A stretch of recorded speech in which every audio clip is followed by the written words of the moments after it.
Bismillahirrahmanirrahim. Assalamualaikum warahmatullahi wabarakatuh. Alhamdulillahirrabbilalamin. Wassalatu wassalamu ala asrafil anbiya wal mursalin wa ala alihi wa sahbihi ajma'in, amma ba'd. Baik, kita akan bersama-sama mengkaji tentang adab menuntut ilmu. Semoga dengan kita mengkaji adab menuntut ilmu, ilmu yang kita pelajari menjadi ilmu yang bermanfaat, ilmu yang memberkahi, sehingga ilmu tersebut bermanfaat bagi kita dan juga orang lain, baik di dunia maupun di akhirat nanti. Baik, adab menuntut ilmu ini kita ambil dari karya Imam Az-Zarnuji dalam kitabnya At-Ta'lim wal Muta'allim, dan ini kita tidak ambilkan dari kitabnya langsung, tapi disarikan dari kompasiona.com/Hanum Kurnia. Baik, sebelum kita tentang adab menuntut ilmu, kita harus tahu tentang hakikat ilmu itu. Apa hakikat ilmu? Sesungguhnya dari sisi bahasa atau dari sisi ilmu, ilmun itu terdiri dari berapa huruf? 3 huruf. Yang pertama ada huruf ain. Huruf ain ini menurut beliau, ain ini, lihat, ain ini membentuk seperti mulut terbuka yang menggambarkan kehausan manusia akan ilmu atau pengetahuan. Jadi harusnya manusia itu haus akan ilmu sebagaimana orang atau manusia itu haus di dalam haus terhadap air. Jadi kalau bisa digambarkan, kita itu meminum air paling sedikit mungkin sehari 3 kali ya, tapi kalau mau lebih sehat maka minimal ada ketentuannya berapa gelas seperti itu, agar salah satu tubuh kita jadi sehat. Dan bahkan kalau kita tidak minum maka bisa mengalami kematian, tidak nyamat. Nah, begitu pula ketika seseorang itu tanpa menuntut ilmu, maka sesungguhnya ibarat makhluk hidup yang tidak pernah minum, maka lama-kelamaan akan mati hatinya. Naudzubillah min dzalik. Itu dari huruf pertama dari ilmun. Huruf kedua adalah huruf lam. Huruf lam itu yang berbentuk garis panjang menjulang tinggi, menggambarkan mencari ilmu merupakan suatu hal yang tidak terbatas usia. Jadi bahkan kita sampai ajal, mau mendekati ajal pun, maka kita wajib masih tetap menuntut ilmu. Jadi yang namanya ilmu itu tidak hanya masa muda, walaupun masa muda seperti anak SMP, anak SMA ataupun masa muda itu seperti menuntut ilmu itu seperti mengukir pada batu yang keras, tapi dia nanti akan lama, walaupun awalnya itu susah, tetapi kalau sudah terukir maka itu akan nyantol ataupun akan mengendap di otak itu sampai long time memory ataupun memori jangka panjang. Sehingga sangat penting kita dalam masih muda untuk terus-menerus menuntut ilmu. Itu ingat, ilmu itu sepanjang masa, seperti itu. Kemudian huruf terakhir dari ilmu adalah huruf mim yang bentuknya menjulur ke bawah. Ini ada juluran ke bawah seperti orang menunduk. Itu menandakan bahwasanya semakin dia mengenal ilmu maka dia semakin tunduk. Nah,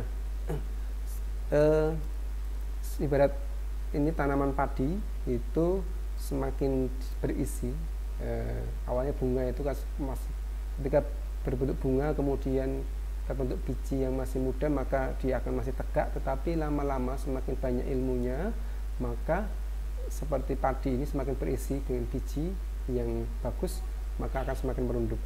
Begitu pula ketika kita seorang yang berilmu, tanda bahwa dia berilmu itu semakin tawadhu, semakin tunduk, semakin tawadhu semakin tunduk kepada siapa? Yang semakin tunduk kepada Allah Subhanahu wa taala. Yang pertama semakin tunduk kepada Allah Subhanahu wa taala. Sehingga ketika dia menuntut ilmu kemudian kok banyak menentang Allah Subhanahu wa taala, mana pada hakikatnya dia adalah bukan seorang yang berilmu. Kalau kita ambil pelajaran dari seorang bernama Abu Jahal, itu sewaktu Islam belum datang ataupun Nabi Muhammad SAW belum menyebarkan Islam, maka beliau diberi gelar sebagai Abul Hakam, bapaknya kebijaksanaan, atau orang yang banyak ilmu, kemudian bijaksana, disegani orang, tokoh. Tetapi begitu Islam datang, kemudian dia sendiri sebenarnya paham, dia tahu bahwasanya apa yang disampaikan Muhammad atau Nabi Muhammad SAW itu adalah benar. Tetapi dia takut kalau dia mengikuti Nabi Muhammad, dia nanti ketokohannya hilang. Nah, akhirnya dia nggak mau mengikuti Islam, tidak mau membenarkan Islam atau ilmu tadi, ya. Sehingga dia akhirnya menjadi orang memusuhi Allah Subhanahu Wa Taala, memusuhi Rasulullah. Maka dia diberi gelar oleh Rasulullah dan Allah Subhanahu Wa Taala dengan gelar Abu Jahal, bapaknya kebodohan.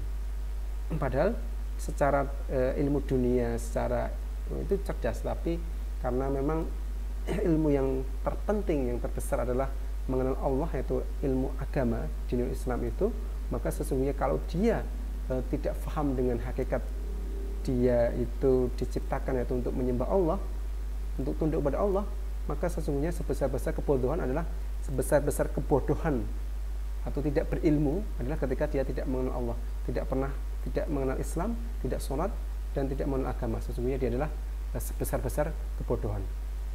Itu yang pertama, tunduk pada Allah Subhanahu Wa Taala. Maka ketundukan kepada Allah Subhanahu Wa Taala itu berarti mengikuti perintah Allah Subhanahu Wa Taala. Mengikuti perintah Allah Subhanahu Wa Taala tandanya adalah dia semakin tawadhu. Kalau banyak ilmu itu semakin merendahkan diri kepada manusia. Dia tidak menyombongkan bahwasanya dia telah banyak ilmunya. Maka kalau mengaku banyak ilmu kemudian pintar kok merendahkan orang lain, mengecek orang lain, suka membuli orang lain, ketahuilah bahwasanya pada hakikatnya dia adalah bodoh, pada hakikatnya dia tidak mengetahui. Karena hakikat dia faham ilmu adalah semakin dia berilmu, semakin tunduk, semakin hormat pada orang lain, semakin jauh dari rasa sombong. Maka itulah sebenarnya dalam orang menuntut ilmu. Kemudian yang terakhir, bahwasanya ketahuilah bahwasanya mencari ilmu adalah wajib. Ketika Allah mengatakan, ketika Rasulullah SAW mengatakan thalabul ilmi fardhatun ala kulli muslim, menuntut ilmu adalah wajib bagi seorang muslim. Nah, ketika disebut ilmu di dalam agama, di dalam hadis maupun Al-Quran, maka sesungguhnya adalah ilmu din, yaitu Al-Quran dan Sunnah, Al-Quran dan hadis, ataupun ilmu agama ini yang menjadi ketanduan ketika dia beribadah kepada Allah Subhanahu Wa Taala. Inilah yang wajib ain untuk mengenal Allah, mengenal Rasulullah, dan mengenal agama Islam ini. Maka kemudian setelah itu baru ilmu yang lain yang bisa matematika, bisa bahasa Indonesia dan seterusnya, itu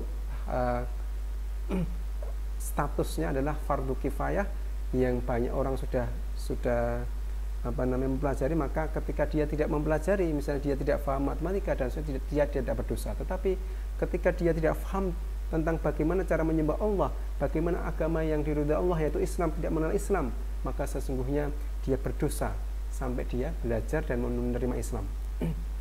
Kemudian hajat manusia akan ilmu itu ada dua hal. Yang pertama adalah ilmu merupakan petunjuk bagi manusia di segala sektor maupun aspek. Jadi kalau ibarat manusia berjalan di kegelapan malam, maka sesungguhnya ilmu itu adalah sebagai petunjuk, sebagai cahaya. Yang kedua adalah hajat manusia terhadap ilmu adalah ilmu merupakan alat atau suatu alat atau kebutuhan yang membantu dalam mempermudah kehidupan manusia.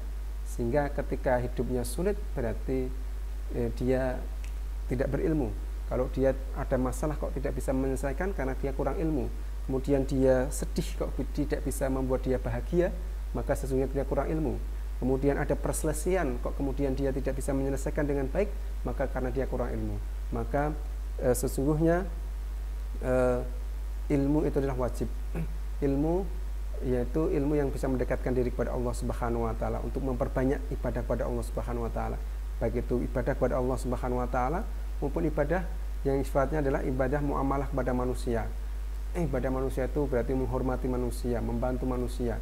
Maka ilmu matematika, ilmu fisika, ilmu apapun itu, biologi dan seterusnya, maka niatkan untuk menegakkan agama Allah dengan cara dengan ilmu tersebut, kemudian banyak orang akhirnya mau dekat dengan Allah, mengenal Allah, entah itu lewat matematika, lewat biologi dan seterusnya. Ditunjukkan bahwasanya seorang muslim itu harus berilmu, sehingga dengan ilmu itu bisa menjadikan orang melihat bahwasanya al-islamu yu'la wala ya'lu alaih. Islam itu tinggi dan tidak ada yang meningginya. Maka silahkan kalian berilmu.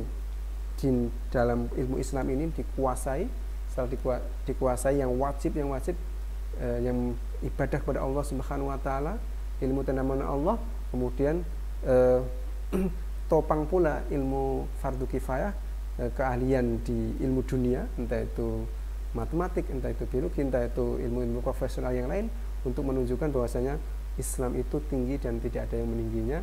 Ini adalah salah satu sarana dakwah bilhal, dengan perbuatan, karena Islam orang itu akan melihat dari pemeluknya, orang-orang kafir akan melihat dari pemeluknya. Mungkin itu adab menuntut ilmu bagian pengantar, yaitu mengenal hakikat ilmu.